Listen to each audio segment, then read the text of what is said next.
നമ്മളൊരു പാൻ വെച്ച് പാൻ നന്നായിട്ട് ചൂടായതിന് ശേഷം നമുക്ക് കുറച്ച് വെളിച്ചെണ്ണ ഒഴിച്ചു കൊടുക്കാം.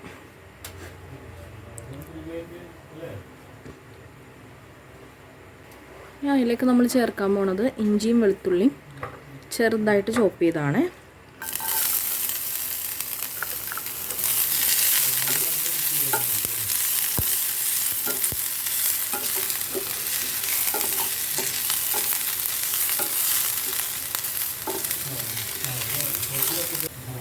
നമുക്ക് ചെറുതായിട്ട് അരിഞ്ഞു വെച്ചിരിക്കണം പച്ചമുളകും അതുപോലെ തന്നെ വേപ്പിലയും ചേർത്ത് കൊടുക്കാം.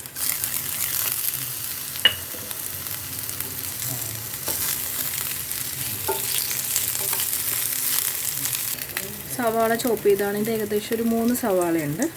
അപ്പോൾ നമുക്കതും ചേർത്ത് കൊടുക്കാം.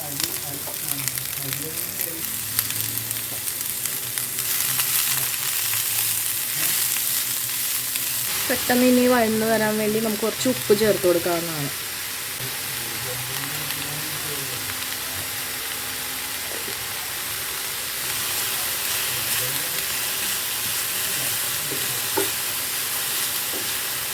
കുറച്ചധികം നേരം നമുക്കിതൊന്ന് വഴറ്റി കൊടുക്കാം. ഏകദേശം ഒരു ബ്രൗൺ കളർ ആവണ വരെ നമുക്കിത് വഴറ്റി കൊടുക്കാം.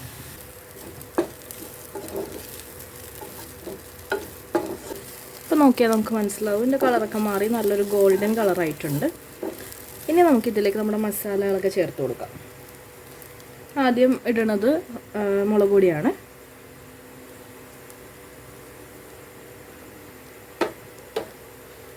ഏകദേശം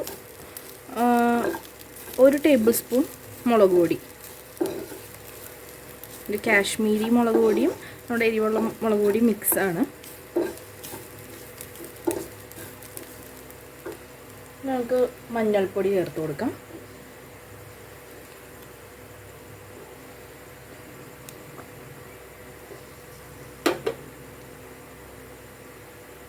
ഇനി ഗരം മസാല. ഇത് ഒരു ടീസ്പൂൺ ഗരം മസാല ചേർത്ത് കൊടുത്തിട്ടുണ്ട്. മല്ലിപ്പൊടിയൊന്നും ചേർക്കുന്നില്ല. സാധാരണ സീ ഫുഡ്സ് കുക്ക് ചെയ്യുമ്പോൾ മല്ലിപ്പൊടിയുടെ ഫ്ലേവർ ചേർക്കാതിരിക്കുന്നതാണ് നല്ലത്. അപ്പോൾ നമുക്ക് ആ സ്ക്വിഡിൻ്റെ ടേസ്റ്റ് നമുക്ക് നന്നായിട്ട് കിട്ടും.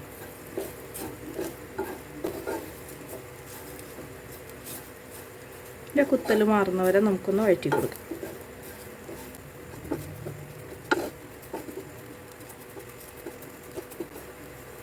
ഇപ്പോൾ കുത്തലൊക്കെ മാറിയിട്ടുണ്ട്. എണ്ണയൊക്കെ ചെറുതായിട്ട് തെളിഞ്ഞ് വന്നിട്ടുണ്ട്. അപ്പോൾ നമുക്കിപ്പോൾ ഒരു ചെറിയൊരു തക്കാളി അരച്ച് വെച്ചേക്കുന്ന ടൊമാറ്റോ പ്യൂറി ആണെങ്കിൽ നമുക്കിത് ചേർത്ത് കൊടുക്കാം.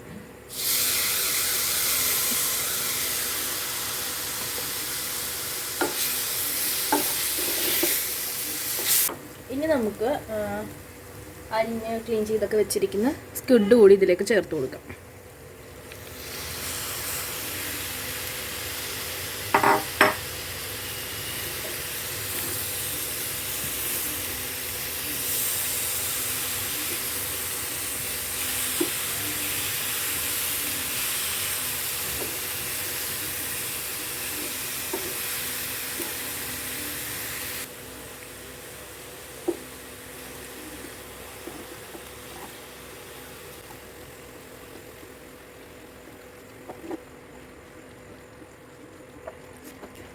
സ്ക്വിഡ് ചേർത്ത് നമ്മൾ ഇളക്കി. ഇനി നമുക്കിതിലേക്ക് ഉപ്പ് ചേർത്ത് കൊടുക്കണം.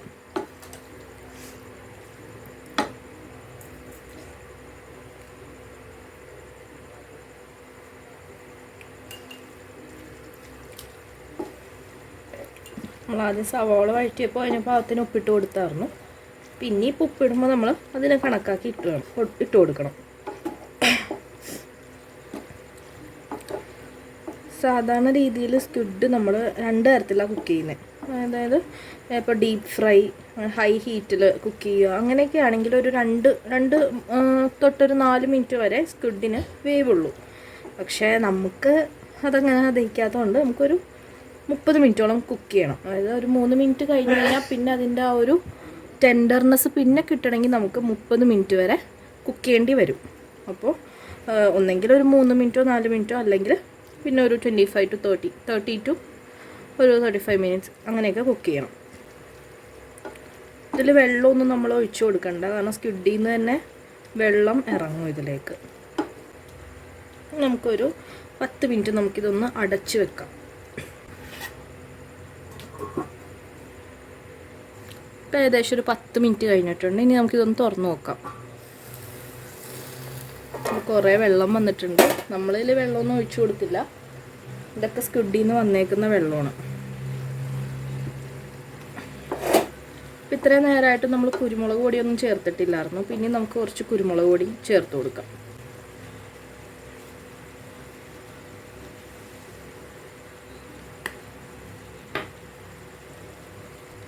ഇനി നമുക്കിതിലേക്ക് ആഡ് ചെയ്ത് കൊടുക്കേണ്ടത് കുറച്ച് കരിക്കിൻ്റെ കൊത്താണ്. ഇത് ഓപ്ഷണലാണ്, വേണ്ടവർക്ക് ചേർക്കാം.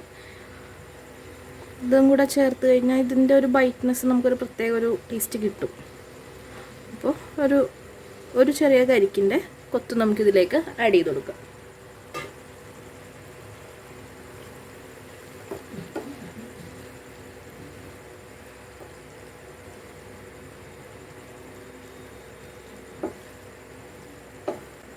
നമുക്ക് വീണ്ടും കുറച്ച് നേരം ഇതിനെ മൂടി വെച്ച് കുക്ക് ചെയ്യാം.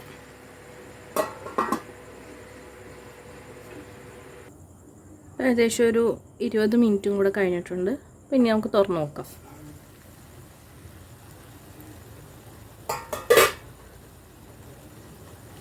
വെള്ളമൊക്കെ ഓൾമോസ്റ്റ് പറ്റിയിട്ടുണ്ട് ഇതിൻ്റെ.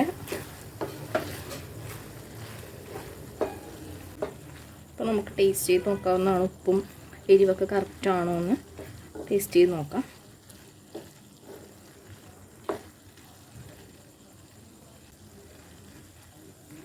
ഒന്നുകൂടി ഇതൊന്ന് വറ്റി വന്നിട്ടുണ്ടെങ്കിൽ ഒന്നുകൂടെ ടേസ്റ്റ് കൂടും. അപ്പോൾ നമുക്കൊരു 5 മിനിറ്റും കൂടി ഇത് വെക്കാം.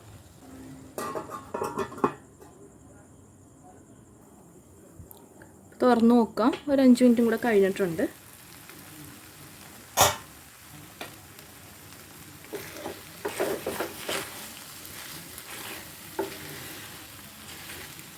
കുറച്ച് വേപ്പിലയാണ്, അതൊന്ന് കീറിയിട്ട് കൊടുക്കാം. അതിൻ്റെ നല്ലൊരു ഫ്ലേവർ അവസാനം നമ്മൾ വേപ്പിലിടുമ്പോൾ നല്ലൊരു ഫ്ലേവർ കയറും. അപ്പം അതിന് വേണ്ടിയാണ് അവസാനം വേപ്പിലിട്ടത്. ഇനി നമുക്കതൊരു സെർവിങ് ബൗളിലേക്ക് മാറ്റാം.